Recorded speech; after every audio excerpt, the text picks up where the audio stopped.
Ready? Hit it. Yep, here he comes. Riding his trusted steed through the Sierra foothills as he brings you the news. Oh yeah! Oh yeah! He calls himself Charlie! What you doing, Charlie? Sorry, Charlie. Hi, Charlie. There you are. Look how cute you are. Yeah. Hey, Charlie. What's with the dark glasses? And now, here he is, a man of God, living in a world of Disney. Ow, Charlie! Charlie Simons. Charlie bit me. Well, hello, my friend. Welcome. Welcome to the big old bad old broadcast. I am Charlie Simons, talking about two things you're never supposed to talk about, religion and politics. That's why it's called Do Not Talk, because I do. And I hope you do too. Don't shy away. Don't stop. Stand your ground. Courage is contagious. Come on. You can do it. Put your back into it. Don't stop. Get it. All right, let's go. Mike Colomb is my guest on today's Do Not Talk. Mike Colomb has a way for you to do like Governor Newsom did. During the whole COVID shutdown, his businesses stayed open. How did he do that? How did he justify that? How did he legally get away with that? Because he had a private membership association. He did what he hopes you don't do. He did what local governments are doing, everything they can to discourage you from doing. And anyone can do it. There's also PEAs, private education associations. We're going to get into all of that. I've been talking about it many times. I've been encouraging you to do it. And now we're about to find out how and why it's even important. Well, hello, Mike Colomb. How are you, my friend? I'm great, bud. How are you doing? I'm borderline amazing. There you go. I'm right in there with you. I'm praying for the safety of my president. I think that they are about to unleash a world of hurt unlike anything we've ever seen before. You have a media that's completely complicit, including those that are supposed to be conservative, who seem to be anti-Trump, anti-populist, anti the will of we the people. Yeah. Actually being getting back to what we are, which is a constitutional republic, not a free-for-all democracy. That's why I'm a Republican. But in the state of California, it gets tougher and tougher when the so-called leaders of my own California state GOP, Republican Party, I hate that they call themselves the GOP. Yeah, I really do. Because it makes it sound like it's a club that you're not invited to. How many people even know what that is? What does GOP stand for? Grand Old Party. What does that mean? Why do we call ourselves that instead of what we are, Republicans? I don't get it. But they do. And because of that,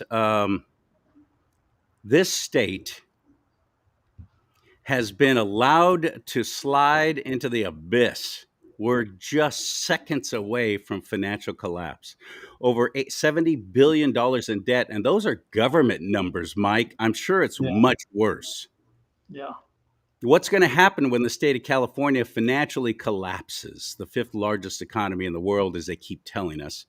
I hear all different kinds of numbers, though, but that's the number they always go to. But they're always lying about numbers. They're telling us there's only 10 million illegals, and they've been saying that for about, 20, 25 years.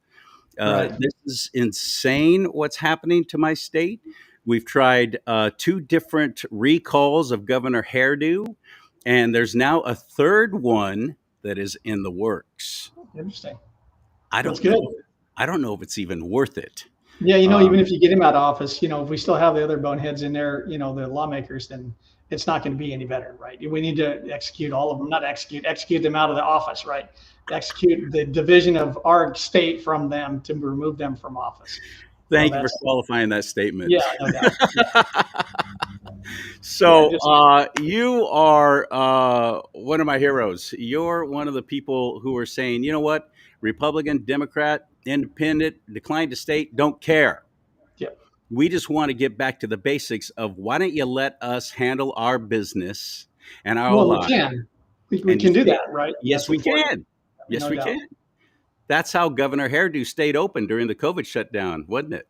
It's pretty amazing, and I'm not sure how he did that. I think he made the areas where he had his businesses not shut down, right? Where the office is, he's shut down everything there. And then when it got too bad for him, what did he do? He just went to Montana to his family's house, right?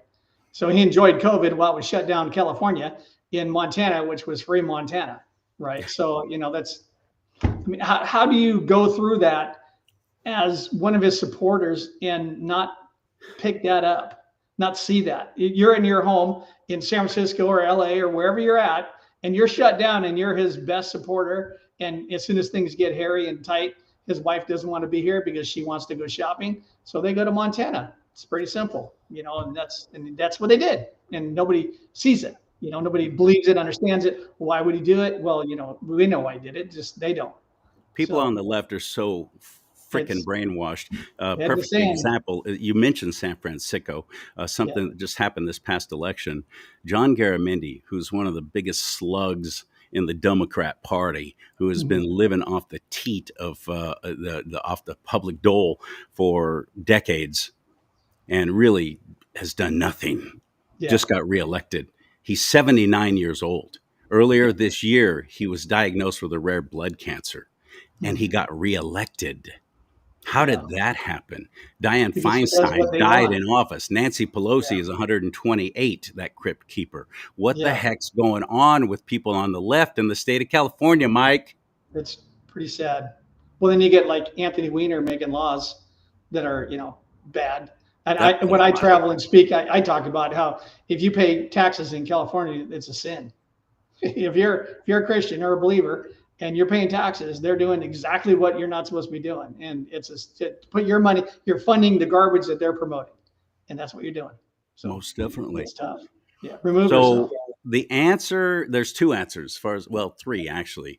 But I just, with over half the population of my own state, constantly voting for anything with a D after its name. It could be a dachshund, and they're going to put it in office as long as it has a D after its name. And they're not going to change that. They destroy where they live, and then they move to where we are and buy up properties, paying $40,000, $50,000 over the asking price, drive up property values tremendously because they don't even bother bartering, because they have such a arrogant attitude of, I just got $1.5 million for my hovel in Fairfield. I'm going to pay cash for this and do what I want. And then they come here and continue voting the way they were voting there. They have no sense of self-realization, do they? See it every day. I mean, that's why it's only happened to me in one state traveling around the country. And my wife and I and my son, we drove into Idaho, and it happened twice in Idaho. And I love Idaho. And we pulled up, and we have California plates, and we're even flying a flag on our truck. And we have California plates, and people are getting mad and yelling at us because we're from California, because Californians who move and ruin California move there, jack their prices up to where, the normal people can't even afford in nice areas anymore. And then they ruin their politics. They start voting the same way they did in San Francisco or Los Angeles or Sacramento, right? And it's just, we're ruining other states. We're breeding here bad, and we're moving other states and ruining stuff there. It's horrible. I tell them the same thing. I've traveled to many states, and they find out I'm from California, and they bring this up and that up, and I always say the same thing. Listen, I'm from California, and no, I'm not. I'm not one of that mindset, and frankly, I don't blame you. I don't blame you for hating us, because that's exactly what we do. It's what we do. I just refer to myself as a political refugee of California. I like that. I'm going to start using that.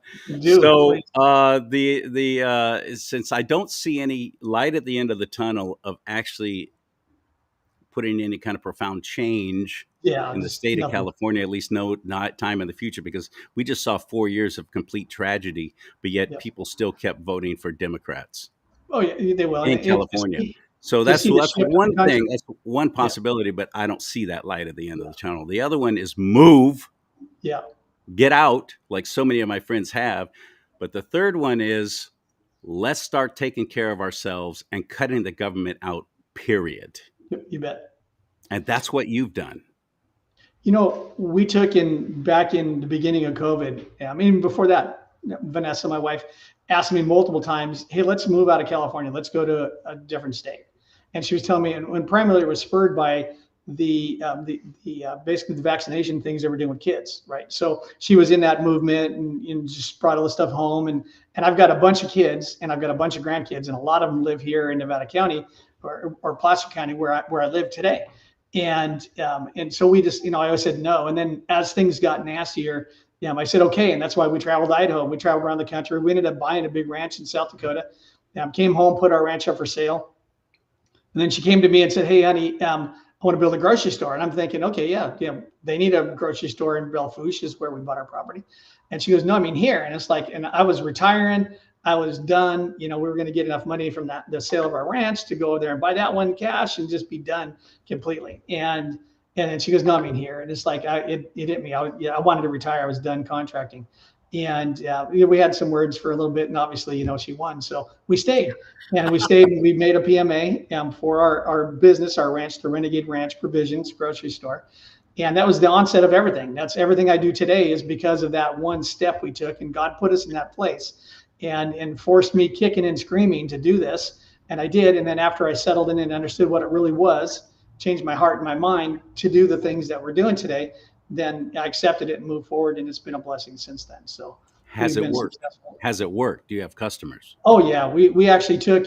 So when we started our grocery store, and we owned a winery, and we took and we sold our wine in our grocery store. And then as we set the store up, I knew that if we did that, it was. I did it on purpose. We completely knew that 100% up front we were going to do that, and we made a commitment that we're going to fight it and do that. So it took about 3 months, and we got attacked by the state of California, and then they came and ran a sting on us, and then the county of Nevada County where we live.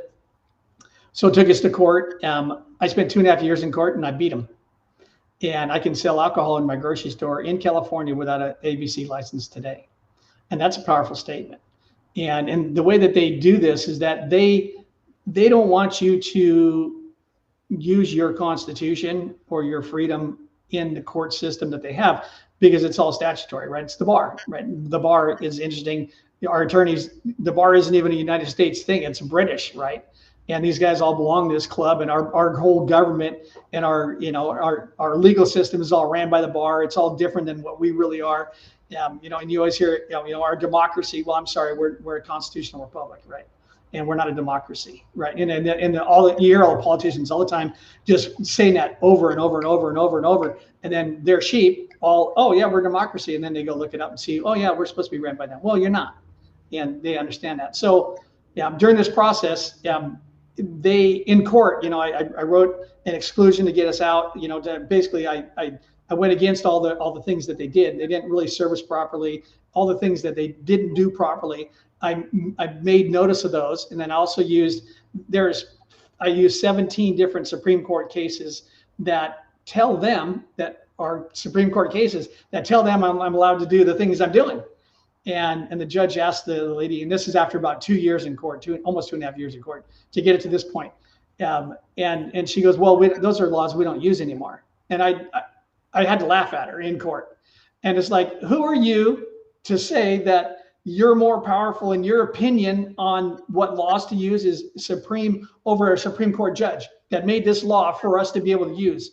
Well, we just don't use. They're old and we don't use those anymore. And then the judge goes, well, I kind of agree with her. And I go, I don't care whatever either one of you do. I'm objecting. I'm going to appeal this case. And then she told me you have every right to. And then they kept on trying to talk me out of a jury trial. And then finally, I'm sorry, you can't talk me out of a jury trial. That's what they don't want you influencing 12 citizens. Oh, it's amazing the things that they want you to sign when you go into court. And I didn't sign anything. I told them no every time. Every single time, no, not signing it. I'm here and I'm here under protest, and I'm here reserving my rights, and we're gonna go to battle. And the judge tried to talk me out of representing myself. And then she, okay, I guess I'm going to allow it. And I said, excuse me, you don't have that doesn't matter whether you think you should allow it or not. It's my right to do this. It's not being allowed by you. I'm doing this. Whether you like it or not, this is the direction we're going. So they didn't like any of those things and me using my Constitution and my freedoms on that. So basically what happened is we set up the the pretrial conference, we were gonna. It was like a week before the actual trial was going to start. And actually, when they start the trial, you're going to go in and you're going to select your jury. So it was the week before our jury selection. And then at this point in time, the real judge steps in, and the other judge was gone. It's still the same bonehead DA. And so which was the third one. I burned out 3 DAs on the way to this point. All assistant DAs, they'd come, they'd be there for 6 months, they'd leave, still working for the same department, just they didn't want to battle with me, and they finally put this one bonehead in there, and we had to show her how things were done. So basically, the judge, she looks at me and she goes, "Have you ever talked to the district attorney to come to an agreement and settlement?" I go, "We haven't, and I'd be happy to." And all she has to do is write me an apology letter and then throw the case out. And then the DA just freaked out. She is like kicking and screaming and crying. And the judge looked at me and she goes, "Well, it doesn't look like that's going to happen." And then she looked at the DA and she goes, "But what is going to happen is I'm throwing this case out." And then the DA really lost it. She just went bananas. And the judge looked at her, she leaned forward and she goes, "I don't need your permission. This is what I'm doing. Sit down." And she sat down, and that was the last time we had to be in court. And we can sell alcohol in our grocery store today because of that. So pretty interesting. And I had somebody tell me that had been through this process in a different state at a different time. And they told me exactly what happens in every case that they tracked. What'll happen is if you fight it on your constitution, they can't and won't do that because they use our statutory laws today, and they don't like that, and because they can't fight it. And so what'll happen is they'll end up taking it to the long term, trying to wear you out. So you'll just accept a misdemeanor or whatever it's going to be and pay a little fine and be on your way. And if you fight them all the way through it, they always throw it out, and they do. And that's those laws are old. Those laws are old. They don't use those anymore. They don't use those anymore. Well, the laws that actually protect us, you don't use anymore. I'm sorry, that's not what we're doing here. The law against murder's pretty old too. Are we going to throw that out? What the hell? Yeah. There's a man up northeast of you in a little town called Cool. I know Cool well. Cool name. And I think that's in El Dorado County. It is in El Dorado County. He did what you did. He opened up a grocery store, locally sourced produce. He was even selling raw milk. And they went after him. Yeah. The difference between him, I don't even know the man. I'd like to actually talk to him, but I don't even know his name, but I know, last I heard, he just got ruined. So, the thing is that I'm aware of that, and I knew who that guy was. And I reached out to him. I actually help people when they get to that point, do those things. And I know that we would have been successful helping him. He folded and just left and just shut down, right? And I didn't get a chance to help him. It didn't have to be like that. And what they do is they pressure you, and tell you all these awful things that they're going to fine you $1,000 a day and do all these things. And none of those, they can't do any of those things. It's all threat. And in that threat, they just hope that people just fold, accept a little misdemeanor and a fine, and then slap on the hand and you go your way. And that's what the majority of people do. And the people that I bring in and I help with the PMA world or the trust world, even with a revocation of election, I always tell everybody 100% of the time, stay within your pain tolerance. If you don't have the pain tolerance to go to court for 2 years, then don't do it, right? And getting a PMA by no means is an end-all situation. It's not. Fortunately, now we've got almost 1,000 PMAs in place across the country today. And in that, probably 75% of them are in the healthcare field. And out of all of the people that I have in PMAs, I've only had 28 PMAs attacked across the country. And I've got 26 of them that I've helped successfully throw the government out of their hair, right? Writing letters. And it has been a pretty good deal. And one guy decided to hire an attorney, paid him, tens of thousands of dollars, got a misdemeanor, paid a court fine. And my whole thing that I do is that there's really no reason. I went to court to set a precedence. That's not how I teach people and what I do to people, with people to help them through it. The whole idea is not to go to court. And you do that by an administrative or an equity process against the county, city, or state. I've never had anybody at all attacked by the federal government. So it works, right? It works well.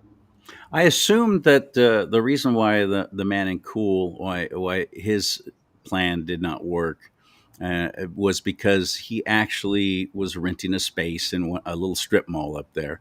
Yeah. You're on your home, on your property. Yeah, That's we own our property, right? that makes a huge difference, doesn't it? It does, because I didn't have any pressure from my landlord, right?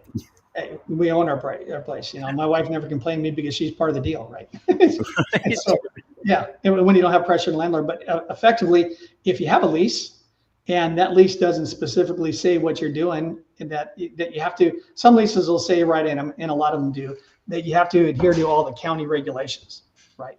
Which gets tough because during COVID, one of the big things about a PMA was, hey, write a PMA and stay open. And we helped a bunch of people do that, right? Just tell them to, fly a kite. Sorry, you can leave now. And you're trespassing my property. If you come back, I'm going to have you arrested. And then that basically shuts them down. And then they'll send you, bills, like they have authority to give you a bill and all that stuff. And inside of our equity process, what we do is we set them up to fail. We set them up to basically default and go into dishonor. And then we actually set together a fee schedule, and we start fining them millions of dollars. And we do it to the county, and we do it to the employees. We actually set up the employees for that as well. And then what happens is it goes to their attorney, and then the attorney says, run, leave.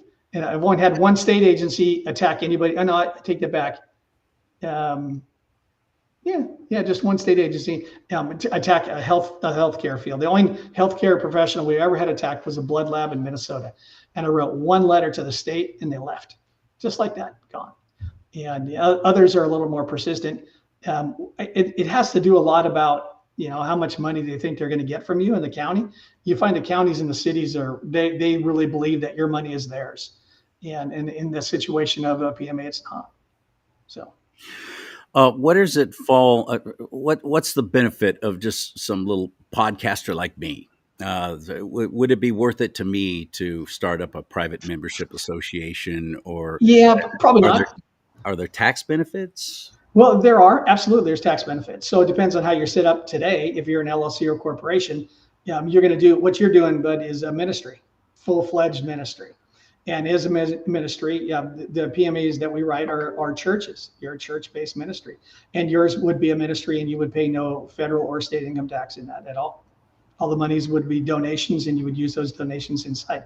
When you pay yourself, it would be allocated different, right? You would write yourself a 1099 from your company, a 1099 to you personally, and then you would pay tax on it. There's like a true pass-through LLC entity in California.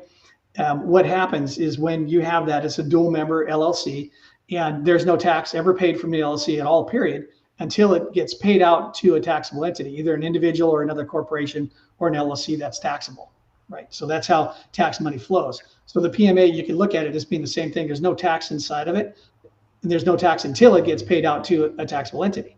So that's how that works. So churches. But the thing it's not an accident the 501c3 was introduced. That's a whole Lyndon Johnson era thing to make it look so nice and sweet for churches and ministries. It is, and it was completely. Don't forget, it's crafted by the IRS, so it's all for them. And none for you. And it was all about, we're going to shut you up because if you take any kind of political stance, especially if it's on the right, because I see it all the time happening in left-leaning churches. They don't care if the left does it at all. The 501c3 is a disaster for churches. And absolutely every one of them that I know is under that guideline. There's a 508, which was the original tax code for nonprofits, right? And for ministerial nonprofits. Is it still available? Is it still there? Oh, absolutely. That's what we use. The 508C1A specifically, right? Because there's different 508 statuses, right? So you go into the 50 status book inside the RSC 26, which is their code, and you turn pages until you get to the 508C1A specifically, and it's called a mandatory exception, which means that it's accepted from all of the tax code. They don't have the power to give it to you or take it away. The only thing that they can kind of mandate is that they put out a 14-point criteria that you need to meet 9 of those points to be a church. And for you, it's super simple. I mean, I don't think that I've had people that don't do all the steps that we put into it, and I've taught them how to do the steps they need to do in order to do that. You're already doing all the things that are necessary. So it's very simple to do. There's no doubt about it. And how many churches should do it, and why are they not? Well, here's the thing too, and I've had a couple of churches, brick and mortar churches, come to me after COVID. During COVID, 100%, you want to be a PMA because then they can't shut you down, right? Unless you guys had the guts to just tell them to, fly a kite anyway, which most churches didn't. Most churches, they all folded. The church where Vanessa used to work and where I went to church for many years, they took and they not only shut down, they started off with making everybody wear a mask to come in, and then they shut down, and then they had a vaccination party in the parking lot. And they were actually vaccinating people in the parking lot for the county because the county gave them money to do that. So they took it and did that. And it's like, what are you guys doing? And all the members, man, they were taught well by the body on, oh, this is why we're doing it, and it's like, you got to follow God's law, and God's law tells you that your leaders can tell you what to do. And it's like, well, I don't think Christ took and he followed he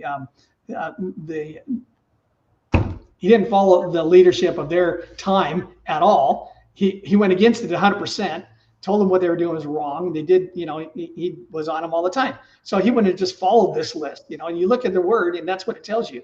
And you can skew anything you want to be anywhere you want to with it for the most part. And that's what they did. And they shut down. Very few churches stayed up. We happened to, at that point in time, we're going to church that never closed down, which was great.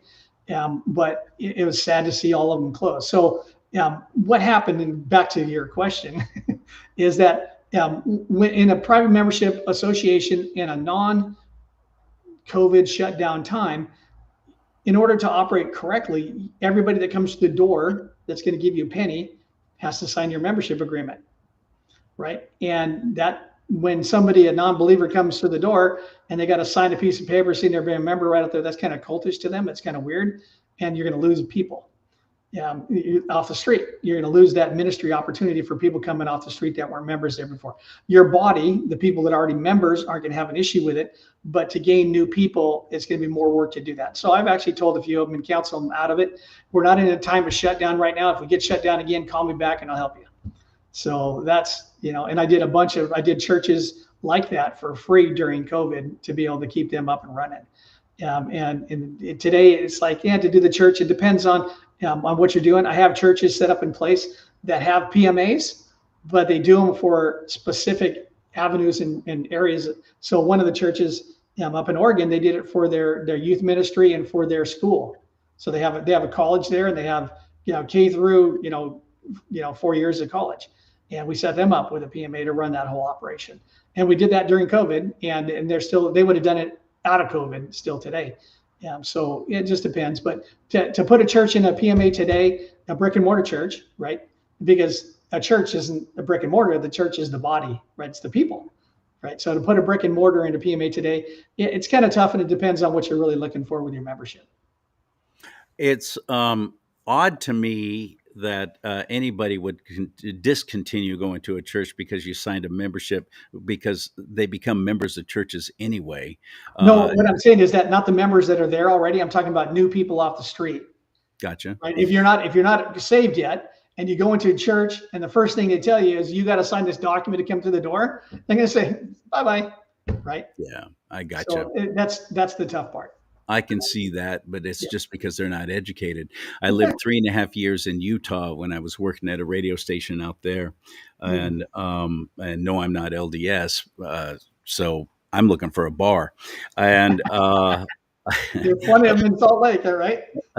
there are a lot. However, they're all membership based. You have to pay a membership just to come into the place and become a member of that bar. And that's to skirt around the state law that nobody gets to sell booze, and you can't sell hard alcohol, and you can't, if you sell it in a store, you can't sell it on a Sunday. So all these bars did a PMA thing. That's or a form of it in Utah. And everybody just knows it. That's just what you do if you live in the spot. That started in the Prohibition. Started in Texas, went to Oklahoma, and then Utah. Because we have dry counties. Well, it's still there. They're still there. It's still there. At least it was when I was living there. So what's it? You've blazed the trail. you're definitely a pioneer, and you've taken all the slings and arrows. Can you give us maybe a quick rundown of what it was like for you?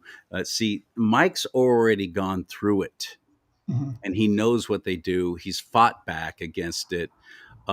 Give us an example of how they harassed you. And was it city? Was it state? Was it county? What was it? Sure. So to start off with, during the shutdown, Vanessa she started this group, and she ended up with hundreds of people in our small county protesting, and they protested like crazy.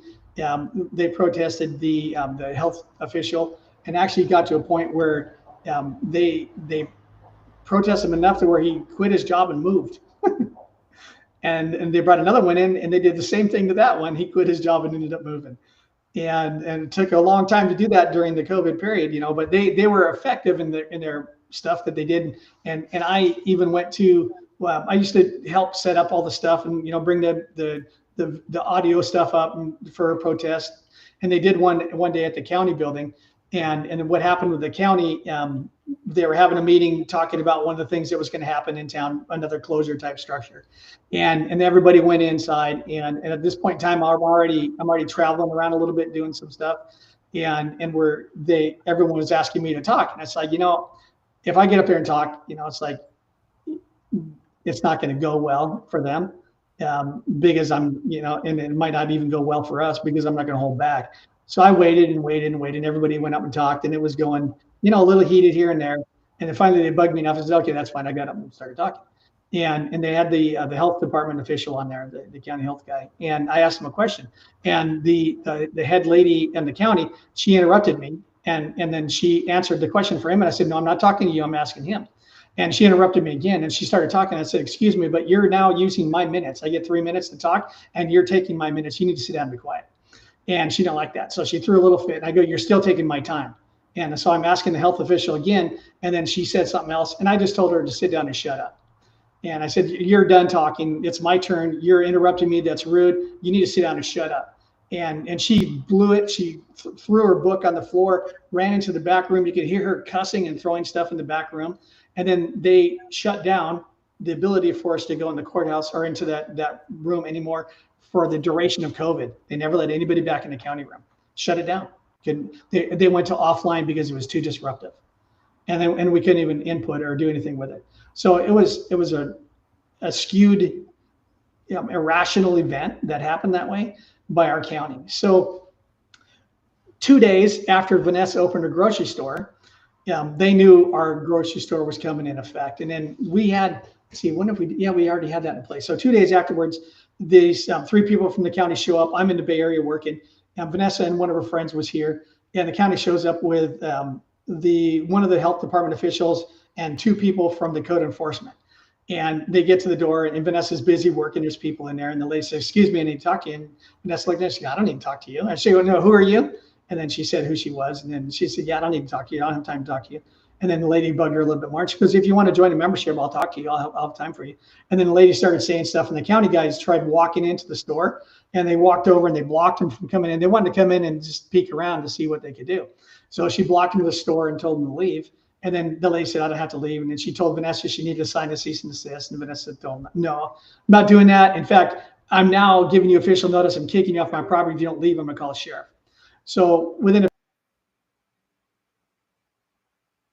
my gate, it said right on my gate, you work for the government in any capacity, and you're here on government business, you're trespassing. Okay, so in California, and I think in any state, the trespass laws mean that what happens is you have to be trespassed first, which means that you actually have to be identified as trespassing. And when you have a sign there that's being trespassed, and then after you've trespassed and you're in there, then all you got to do is tell them that they're trespassing, and then you could actually have them arrested. So they left, understanding that whole event. And then basically they left. She threw the cease and desist on the ground or on the table, and it went to the ground because it was a little windy. And Vanessa could tell her, "Oh, great! Now you're littering on my property." So she took that cease and desist and she wrote "return for fraud" right on it, packaged it back up, sent it to the county. Never heard another peep out of the county. But what they did is that they knew we were selling alcohol in there, so they told the states. The state came after us. So the state went to the DA. Yeah, they sent a guy out, and this bonehead comes out and pretends like he's new in our community, and he comes in of an SL, hey, we're moving here, and it's like, need So he lied. He lied flat out, which that's what they do. Well, he's got a scumbag position anyway. What he does, he's like, it's ridiculous. So he comes in and does all that, and as a private membership association, the thing you have to do is have them sign your membership agreement and then pay the membership fee. We're charging $25 at that time. So he paid his fee, signed the agreement, which right in it says that if you work for the government and you're trying to do something, you can't. So right off the bat, I've got him for breach contract and all kinds of things. I could sue the heck out of him and the state for that. And he goes back and he puts a bottle in evidence locker, comes back a couple weeks later, does it again, buys another bottle, throws it in an evidence locker, and then they take us to court. So that was it. Then I'm in court and we ended up beating him. So you find that cities, so I only have dealt with our county personally for our issue because we live in an unincorporated area of Nevada County. So no dealings with the city of Grass Valley or Nevada City or Truckee, right? So never an issue with that. I have people that have been attacked by their city they live in.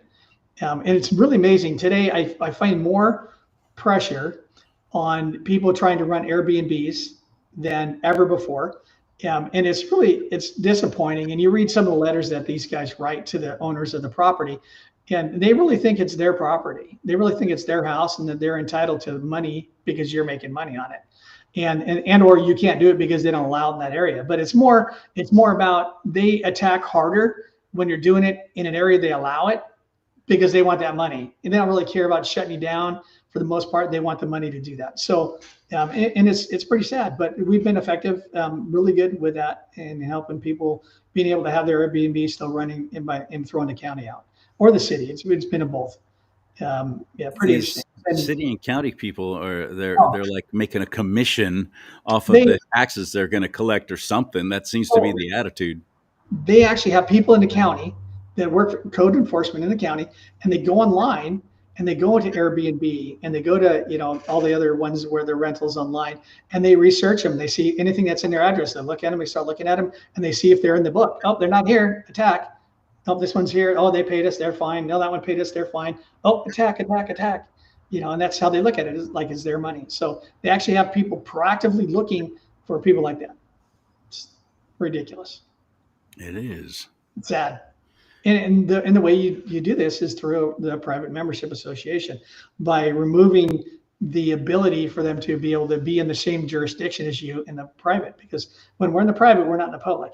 And there's, I recommend this book series to anybody and everybody.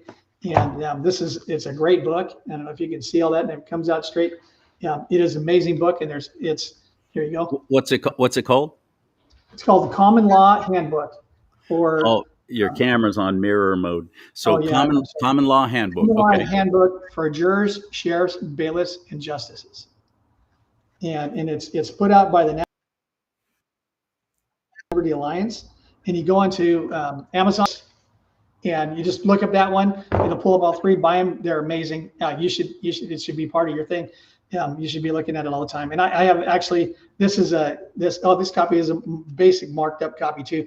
You're going to highlight something on almost every page in this book, and it's ridiculous on what we're allowed to do. What they think we can't because they're old laws, right? It is absolutely ridiculous. If they're not even going to look at them as with any kind of validity, why are they still on the books? That's just because they have the ability to remove a Supreme Court ruling, right, or an opinion. Actually, Supreme Court makes opinions, but then these laws were made after the opinion, right? And they're laws. They become laws, and they allow people to do things in the freedom, right? And one of these in the jurors sheriff's book, it actually talks about how we have two different laws in the United States. One is for the public and one is for the private. And it's just that when you're in the private, your freedoms are amazing. And think back, 150 years ago. What did you have to do when you opened a business? You had to open the business. You didn't have to go to the county and say, hey, is it okay if I do this? And let them say, oh, yeah, well, yeah, we need to come in and inspect it. inspections didn't come, even in Nevada County, we didn't even start inspections until the late 70s in Nevada County. There was no permit process before that. Yeah, I've done huge $100 million jobs and projects in other states where you build the project, and it's like basically my partner went into Texas in this county and was going to build a huge transmission lines through a portion of Texas. And he asked her, I need you guys to inspect the plans and tell us what we need to do for permits. And she goes, well, yeah, we don't do that here. And he goes, well, where are we doing? She goes, son, and she was an older lady, and she goes, son, if you guys are too stupid to build this thing right, then shame on you. And it was literally, it was a $300 million project. It's like, and that's, you're building it correctly because you're putting the money. It was her answer was, son, if you're not smart enough to build it the way it needs to be built, then shame on you. It's like unbelievable. I'm not a proponent of, building huge transmission lines and stuff like that without being inspected and being done properly, because we have people that'll do that stuff and, shortcut things and be dangerous. But when you're building a home, when you own a home, and there's states where, in South Dakota, where we bought our property in the county, I asked the lady, so it had a home on it already. It was a barnuminium or whatever. And I wanted to build a house on it. I go, what do I need to do? And she goes, well, you need a septic permit first. And I said, okay, great. How much is that? She goes, $50. I go, sold, and then I go, well, how about the permitting on the property? What is the inspection things? And she goes, oh, we don't do any of that stuff here. You just build it. And I go, so I'm going to build my house and you guys don't need to inspect it. She goes, we do one inspection at the beginning just to make sure that a setback is proper. And we do an inspection at the end to make sure the setback stayed proper. That's it. Unbelievable. Not in California, because these bloated bureaucracies that they just keep coming up with more and more and more. And now the California Air Resources Board is just more and more and more. Grow government, make it bigger, make it larger, and get people on the take. Get these government employees are going to continue, even if it's completely bad what they're doing. They don't care. They're getting a nice, healthy paycheck for doing very little work. And they've got health benefits that those of us in the private sector can only dream of, and a retirement that is completely unsustainable. And that's it. That's how California is run. It's the only answer that I see, if you're going to continue living in the state of California, is to go private. Yes. I really think that that's the only answer now at this point. Unless you like, doing things. I mean, there are people, and I talk to a lot of people when I travel, and it's like there are people that are absolutely fine staying just what they're doing today, that own businesses. It's like, wow, that's pretty. I can see the employees. Yeah, I like it the way it is. They don't really see a lot or understand some of the things, especially if you work for the state or in some capacity. For the municipal, right, whether it's a city, county, or state. But as a business owner, it's small business owners, it's making it tough. They don't want you in business anymore. They want everything to be big business because they can control them, and that's it. They don't want small businesses. Well, look what they did. Look what they shut down during the COVID scam.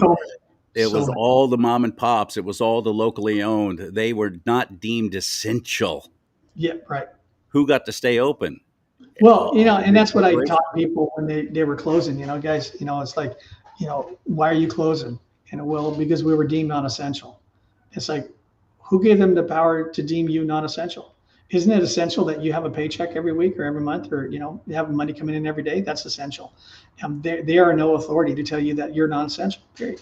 And we saved some of those businesses. There's a lot of businesses in Nevada County that are open today because of what Vanessa and her protesting did, and then us supporting the community and helping people stay open. And it's sad to see that, lots of them didn't. It's a bummer. And you look at how many restaurants closed across the country during that period of time. Unbelievable, shameful. It is. They lost everything. Everything. Oh, yeah. All their life savings, all their efforts, all the work they put into it, they lost everything. Yeah. And it is criminal. It's not sad, it's criminal. It 100% is. Vanessa was telling me something the other day that there was a couple different groups that got fired for not being vaccinated that have successfully won huge lawsuits against the state of California. And we've got a friend that works for the fire department, or worked for the fire department in San Francisco. And he'd worked there for many years, and then during COVID he wouldn't get vaccinated and they fired him. And they have a class action going against the city right now. that looks like it's going to work. And there's a bunch of other class actions. I think it was BART. It was Bay Area Rapid Transit. BART. They did it already, and everybody got money on it. So we're getting paid on it. So more power to them. And I hope that spreads like wildfire and goes to all the institutions, and they all pay up. Hope they all get hit hard. So do I. Yeah. And I hope in a perfect world someday Governor Hairdo will be brought up on charges. Yeah. These people need to be in prison. I agree. The things he does currently still, right, is horrible. And it was very interesting. 2 weeks ago or so, somebody came out with a poll, and who knows how it's skewed. It's like, what can you believe online? But I saw this poll, and they went out and they talked to, I don't know, however many X people, and they put up either Kamala Harris or Newsom running side by side to be president, and Kamala Harris kicked his butt. I mean, he didn't even come close.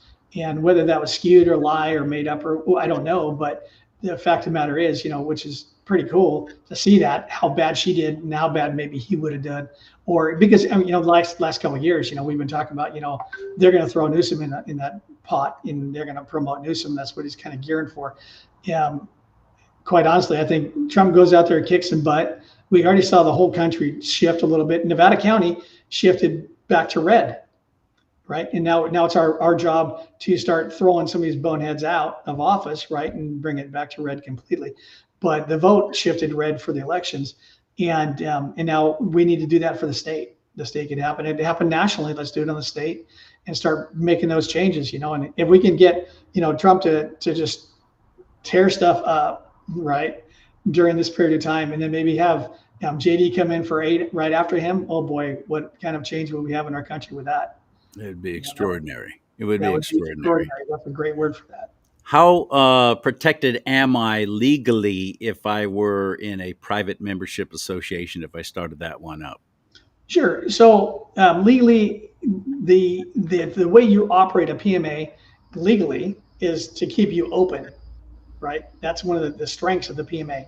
And for that, the keep open, that's the biggest strength for a PMA, whether you're a faith-based, a church-based ministry PMA, or just a for-profit ministry, a for-profit business. That's the basis of the PMAs, to keep you open and keep them out of your reins, right? They can't make you get a business license. They can't tax your products in your business.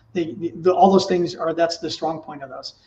When you become a ministry and a church, beyond that, it's even more powerful. Because now you have other protections along with that. So the actual legality piece of it, they're going to think that you have no protection. When I say they, the municipality, they don't think that you're protected with a PMA. The reality of it is, when you go to court, if you have to go to court, you can protect yourself by your Constitution. So that's it. By no means, and everybody always needs to understand this. And I've helped many people who had a PMA built by somebody else. And they come to me confused, because they tell me the person that made this PMA said that I'll never be attacked, I'll never get in trouble, they can't do anything. And now this person's being attacked, and they think they're in trouble. They're really not. They're just going to be drugged through the process. But it doesn't stop that, right? So you actually have to stand up and fight to invoke your rights. And if you're willing to do that, you're going to win 100% of the time, right? Things are going to happen. So that's that part of it. Now, there's ways to couple. One of my favorite things to do is to couple the PMA with a private irrevocable trust, which we do as well. And when you combine the two, with assets, and then the operational component of the business, because a PMA is not set in place to protect assets. Like, you'll get a limited protection out of an LLC or a corporation of your assets that that people can't approach and take and sue for. But the PMA doesn't have any of that ability, right? It'll go right to you as a person, like a sole proprietor. You can look at it like that. It's going to go right to you as a person. So that's why we take the trust and we put it in place. And then if you own a property, we'll just use us as an example. The trust, the property sits in the trust. The business operates the business. The business has a lease agreement with the trust for the property and a lease agreement for the equipment. So the PMA doesn't own the equipment. If you're a health facility or whatever business you are, the PMA doesn't own the equipment. It only has an operational agreement and a lease agreement with the trust, who owns everything. So it just pulls it away. One of my favorite things, and I love watching different interviews with people, and you've got, gosh dang it, what slips his name? Berkshire Hathaway. What's his name? Gosh dang it. He's an old guy, billionaire. Yeah, and I talk about him all the time. Warren Buffett. Duh. You're talking about Warren Buffett? Warren Buffett. So Warren Buffett in the interview, I watched him years ago, and the guy says, talking about stuff, and Warren Buffett says, hey, I own nothing. I don't own anything at all, but I control everything, right? And he does that through an irrevocable trust. And then I saw a recent interview where he's talking to this guy, and they're just going on, they're just chatting. And then he ends up going, hey, Warren, so how much are you worth today? And Warren kind of looks at him and laughs and snickers. He goes, I'm not worth anything. He goes, what are you talking about? You own Berkshire Hathaway? And he goes, no. Berkshire Hathaway is a trust. I don't own it. He goes, I happen to be the trustee and I control it, but I don't own it, right? And that's the whole point of it, is that don't own your asset. Let the trust own the asset, but control it.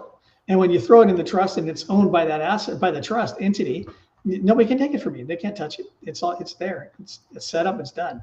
So what I really appreciate about you, Mike Colomb, is you're not an attorney, but yet so much of this is just self-taught. You saw a light at the end of the tunnel. You saw a way to actually cut the government out of the process and let you get back to how this nation was originally designed, and that is we the people, for the people, run by the people.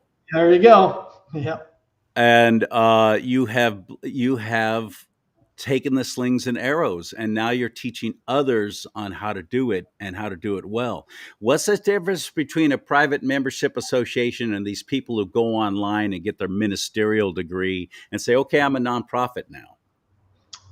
So the thing is, you can do that. You can be a ministry. I mean, most ministries and most 508s, I'd say most, there's a lot of 508s out there, a bunch of them that are not private membership associations. Different. That ministry is going to have protections that help it stay in business and do the things you need to do. But it's going to lose some protections of the private membership association. Remember, the PMA is used to remove you from the public. And even though you have a 508c1a, which is a private type structure, you're still in the public. You're still dealing with public people. So if I'm selling something, a product, if I'm selling wine in my store and I'm that entity, right? When people come through the door, I'm a church, I'm not a church or whatever I am.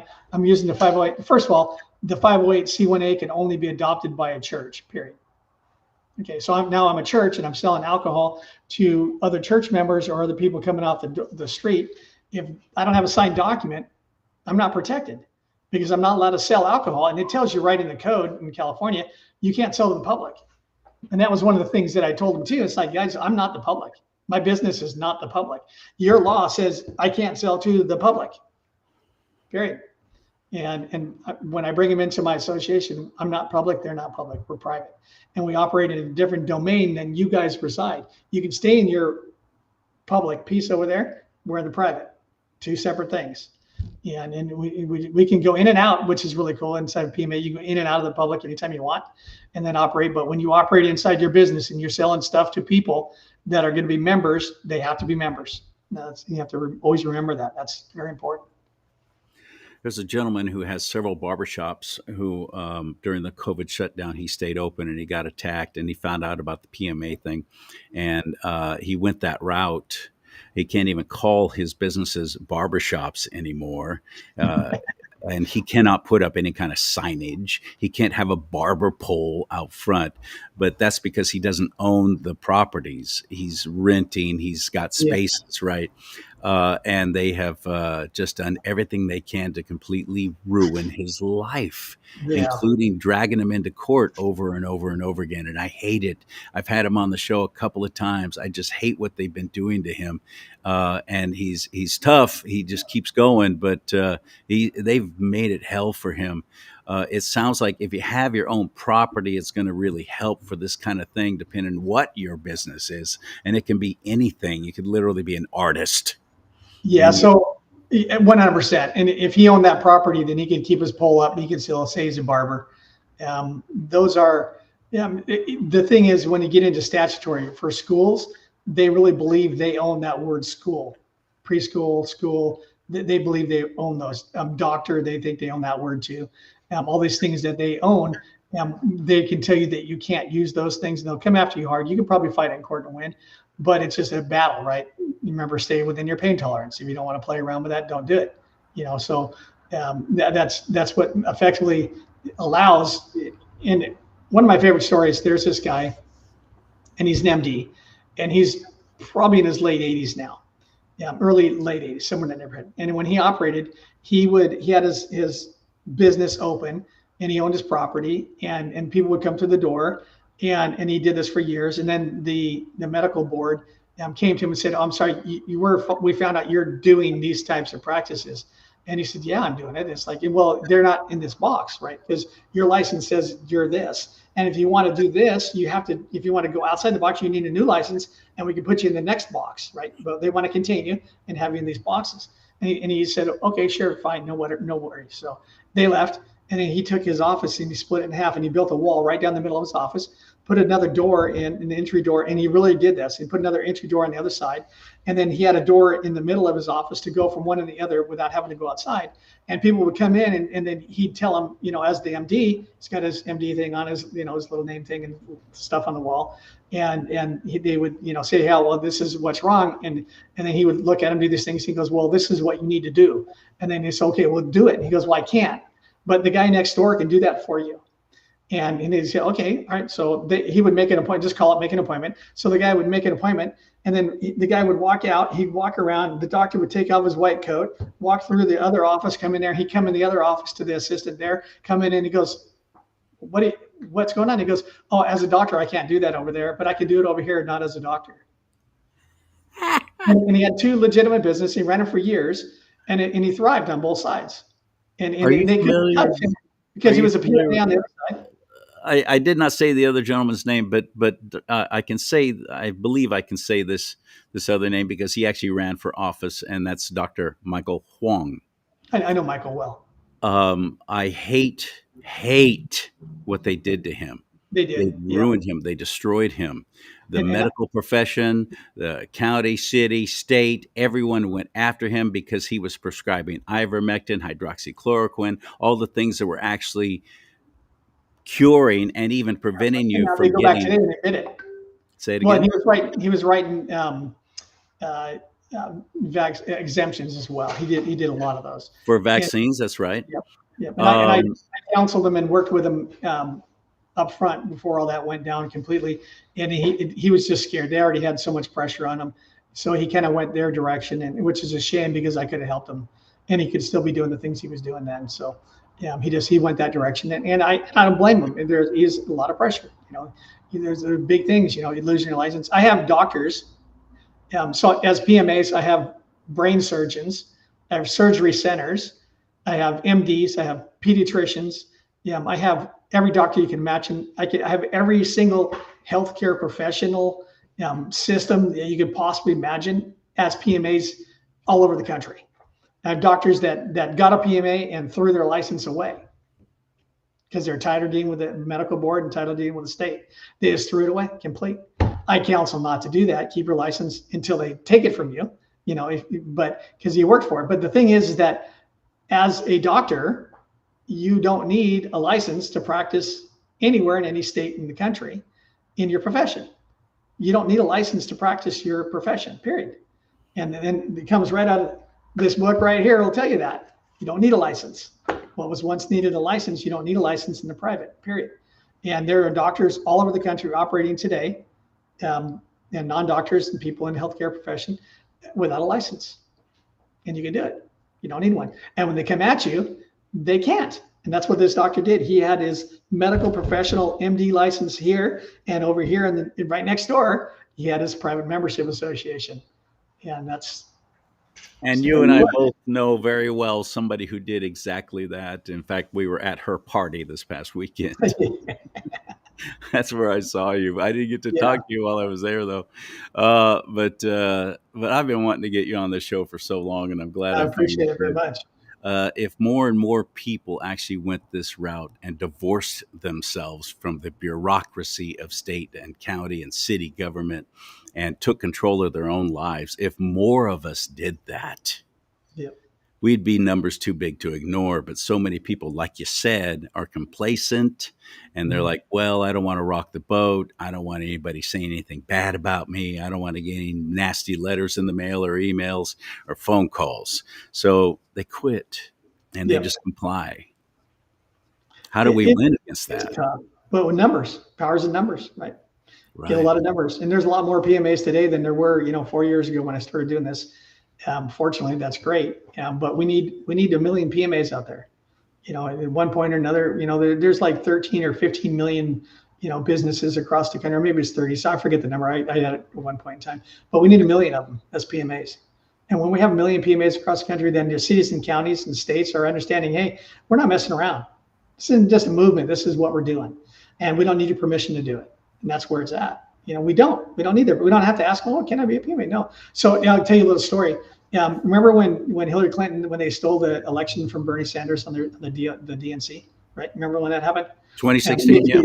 Bernie won, and the Democrats said, oh, no, sorry, Bernie, you won, but we don't want you. We want Hillary, so we're going to take Hillary, and you need to go away. Well, they threw him away, and then he came back with a lawsuit against the DNC, and they, oh, no, sorry. See this right here where you sign this, our private membership association? Yeah, you lost all your rights when you did that. The Democrat Party has a PMA. Oh, yeah, absolutely. Yeah. Yep. It's a club. Same thing as the RNC.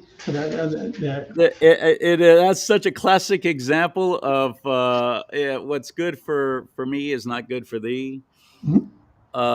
How do we follow through? Because I'm interested in doing it just to. Oh, yeah, you bet. Yeah, so it's pretty simple. It basically, when we get engaged, it takes 3 to 5 working days to do the trust, the private membership association, or the revocation of election. Those are all great things to do. So 3 to 5 working days to do those. My fees are pretty reasonable. The private membership association is $2,600. It's a one-time fee. There's no annual fee on it. And the thing about what I do is I help before, during, and after, and I'm actually helping after, right? Every week I get somebody that I did set up, 4 years ago, and they call me now, and I'm here to help you, right? Now, my whole idea is I want to see this thing grow to 1 million people, 1 million businesses across the country. So that's in order to do that, I have to be here to help. So I do that. And it basically, I get the information, all the information you need. Some of it cross references between the 3 different entities, but most of it's the same. And then we send you through the process, and I educate you as we go forward, educate you on what to say when they come to you, if they do, what not to say, how you act and react. If you get letters from them, you don't correspond, you don't talk to them on the phone, you don't talk to them in person, right? Everything comes through the mail. If somebody comes to your door, you say, excuse me, welcome here. This is a private membership association. You need to leave, or I'm going to have you arrested. If you want to do anything at all, you need to put it in the mail. And then you force them into the mail, and that the mail puts it on record, right? And you do the same thing. And especially if you send things certified. That's the only way we correspond is you send it back certified. It's awesome, and it's easy. Well, and that's what starts the administrator of the equity process, right? Because when you send them a letter in response to their threat, and they don't respond to it, then that puts them in dishonor and disgrace, right? So then at that point forward, then we can start moving you down the ladder to be able to do different things, which includes putting in a fee schedule and start to fine them every time they harass you. You charge them, if they send you a letter, you charge them $5,000. Every letter you send me, I'm going to charge you $5,000. If you come to my property, I'm going to charge you $50,000. If you drag me in court, I'm going to charge you $5,000 an hour with a 2-hour minimum, right? And that you just do those things, right? And then you get that bill up to $1 million, and you're attacking the person that sent that person who's acting as that official, and you send it to their office as well. Yeah, and they wake up after a little while. I imagine they would. The color of law only goes so far, but if you're attacking my constitutional rights, you are not covered by the color of law, period. Our state has gotten real good at, if there's a law that they don't like that is benefiting us, they'll just change it because they have a super majority and they do what they want, and they'll make it go away. Well, would they be able to do something like that with private membership associations? I think there's not enough power on their side to do that, because there's people in influence that use PMAs that don't want that to happen.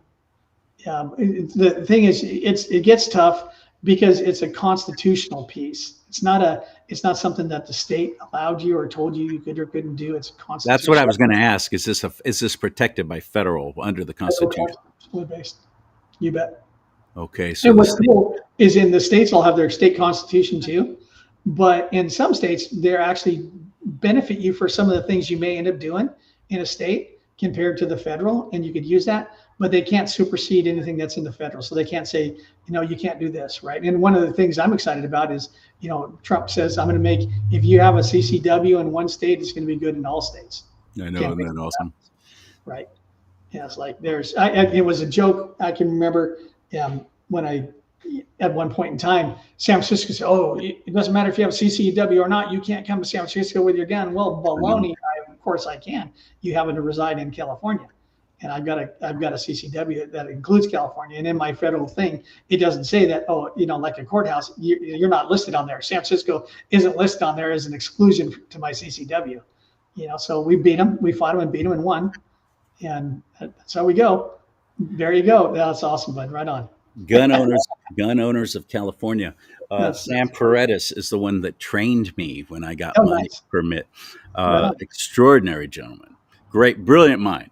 And he was telling horror stories about people who were pulled over, and they know when they run your record, they know that you have a concealed carry permit, and they will ask to see it, and they will take it from you right there. Oh boy! And you're not going to get it back. That's and they're like, we don't care. What are you going to do? They will take your concealed carry permit. That's crazy. I've not heard of that happening to anybody, but I can't put it past them, right? In some counties, I've been pulled over a couple times, and I tell them, hey, I wait. They walk up to the door, and I don't wait for them to go record it or see it. I say, hey, dude, I got a CCW, and my gun is right here. And they go, oh, don't worry about it. Just leave it where it's at. I go, okay, cool. And they go back and run my plate or whatever, and they come back and okay. That was in San Francisco? No, not in San Francisco. No. I don't think so. All right. How do we proceed? How do we get a hold of you? Where do we go? That's the easiest thing to do. It's just email me. And it's just that my email is mike@thepmateam.club, CLUB. So mike@thepmateam.club.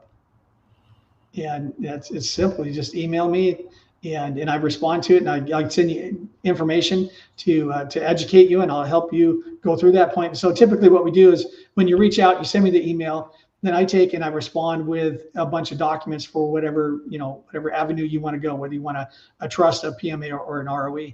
And then we send you those documents, and then we set up a time to get on a Zoom call. We get on a Zoom call, I go over the documents, I go over the action. I learn a little bit more about you and what your business is or what you're trying to achieve. And then I help find the best solution for what you do and what you have, to put you in the right spot to go through, to be free. Right? What's an ROE? That's a revocation of election. You've not heard of that? No.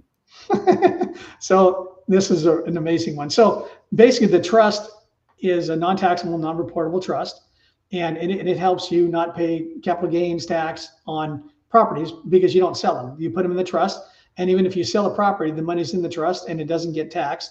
The money stays in the trust, and it doesn't get taxed until you give money to a taxable entity, right? So and you protect your property with that. So that's great. The private membership association protects your business from taxes. If you're a church, no state or federal taxes, period. You're done. And you don't pay SUTA, FUTA, FICA. You don't do any of that crap.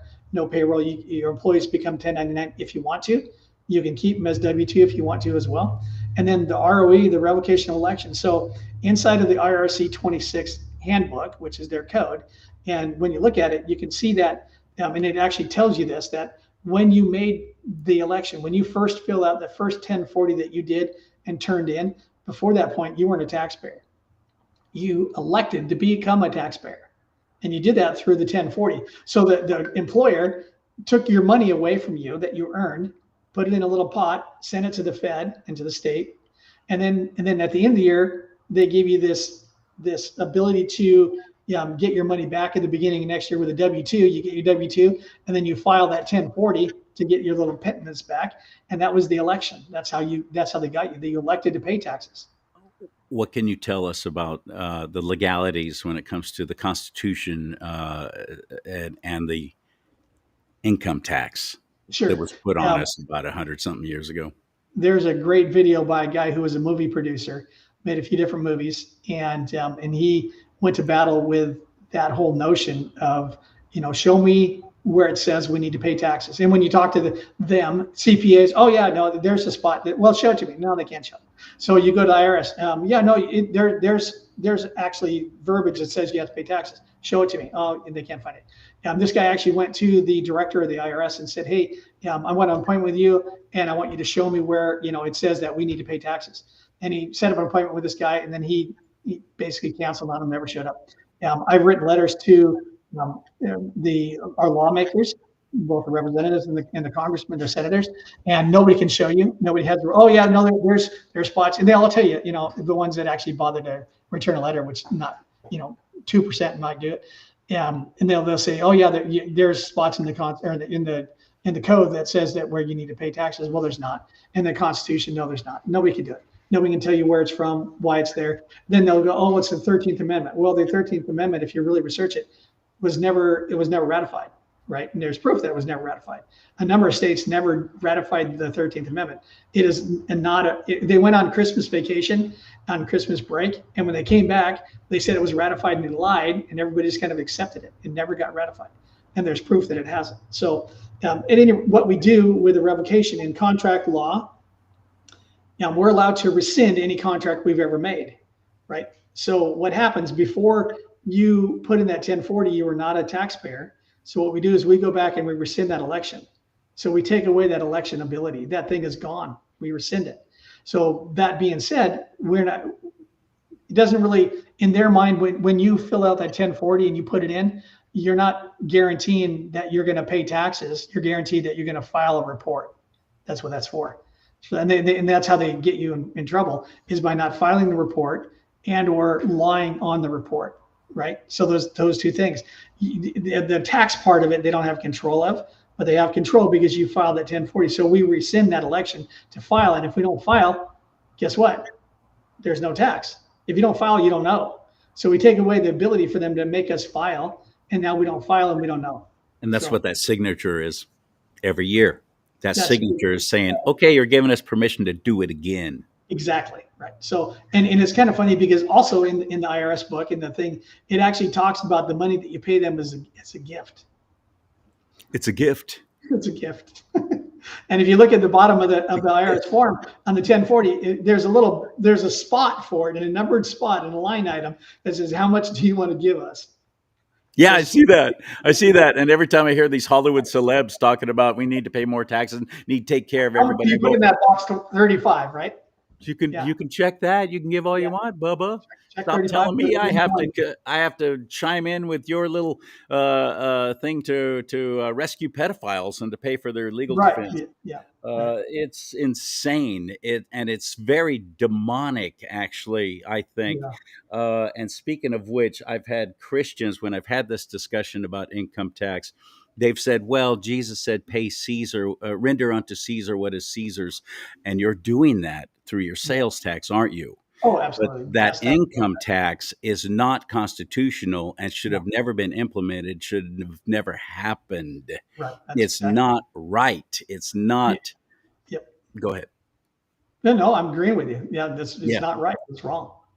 But I've had people actually say that, well, render to Caesar what's Caesar's. You're doing that every time you buy something, your sales tax. I don't know where the Constitution, so what it says about sales tax or anything like that, but every time this state is broke. California is freaking broke. And they don't have enough money. After the election now, all of a sudden, CARB is putting in a 65-cent extra per gallon tax. That's about to kick in. And all these different things after the election, it's going to get only worse. California is broke. Yeah. Well, you know how they're billing that gas tax, right? You know how that's going to work. See, look, Trump took office, and by Trump doing all these things, it raised your price of your gas. And that's how they're selling it. That's what they're going to say. That whole thing with that. Yeah. And the media, of course, will never report the truth because no. Well, you saw I don't know if you're into crypto or not, or what happened. So Garringhouse, or Brad Garringhouse, I think is his name. He owns XRP, or he's the CEO of XRP. 60 Minutes been bugging about getting on an interview, and he went on the interview yesterday. It was like 90 minutes, and then they took 13 minutes of it and they skewed it bad. They made it basically sound like, he was agreeing that, they cut it up and moved things around and manipulated it horribly. That's what they do. And they came out to where, basically, crypto is where people launder money and all these other things. People use cash to launder money, right? I mean, it's like, it was unbelievable, the bad things. And it did the largest single day drop of crypto ever. They lost $1.5 trillion in one day, or $1.2 trillion in one day. And it's going to go back up, and it's going up right now. But that remark and what they did manipulated the market, because you have so many people that are in the market that they believe everything they hear. And the market's so fickle, right? It's all just emotions, the whole thing, right? And the stock market, the crypto market, it's all the same. It runs off emotions, and people are emotional, and they think that's gonna change something. But we lost $1.2 million or $1.2 trillion in a day with that. I've heard all my life people complain about the IRS, but yet anytime anybody says anything about abolishing it or going to a flat tax or anything like that, everybody freaks, and it's bizarre to me. Steve Forbes comes to mind. He was the first one running for president saying, we're going to get rid of the IRS, period. We're going to go to a 10, 12, 13% flat tax. Everybody's going to pay the same. It's going to be same and fair for everybody across the board, which is what you say you want. That's what it should be. Equal, and the rich paying their fair share and blah, blah, blah. Well, they're going to. So, and that's something, I'm sorry, you must not do math very well, because their fair share, if it's 15% and you make $100,000, that means $1,500 or $15,000, right? That's 15. That's your fair share. If I make $1 million, my fair share is $150,000. That's my fair share. My fair share isn't $400,000 or $500,000. That's not my fair share. Well, you have so much money left over, you should be paying more. No, my fair share is the same percentage that you pay, the same across the board. Do you think IRS is going to go away under Trump? Do you think he's going to be able to accomplish that? They're scared right now because Trump's bringing in Elon and that his Doge, right, his DOGE to go and do an audit on them. So they're cooking books right now. And they're lying like crazy right now and doing things that are not above board and trying to hide stuff. And how can an organization that does that, why should they be able to come and take money from people? Why should they have any authority whatsoever? And we should abolish the IRS. I mean, there's so many government institutions that should be gone. Should just throw them out. We don't need them. Exactly. And quite honestly, you just put everything in my mind. How you change this? Everything has sales tax on it. Mm-hmm.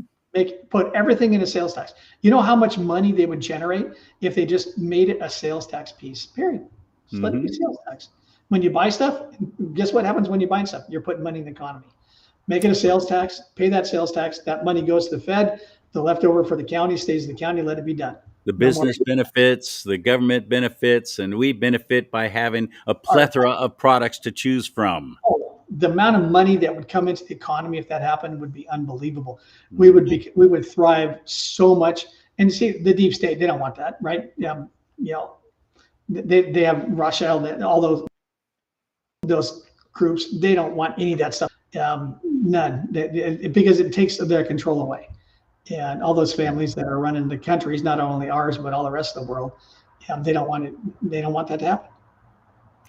Mike, you're a treasure. You're an absolute treasure, and I hope that you will at least send him an email and just ask. Do you have any other questions, something I didn't cover? And I think I covered just about everything. I don't know what else. Pretty deep, pretty good. It's Mike at the PMA for Private Membership Association team, TEAM. Yep. So Mike at the PMA team.club, not .com. .com. Got a little B on the end, club. CLUB. All right, my friend. Thank you so much. Good seeing you, man. I wish we would have been able to hang out the other day. And we ended up, it was kind of funny. We wanted to go to dinner at this place, and we drive down there and they closed for a private party. It's like, what in the world?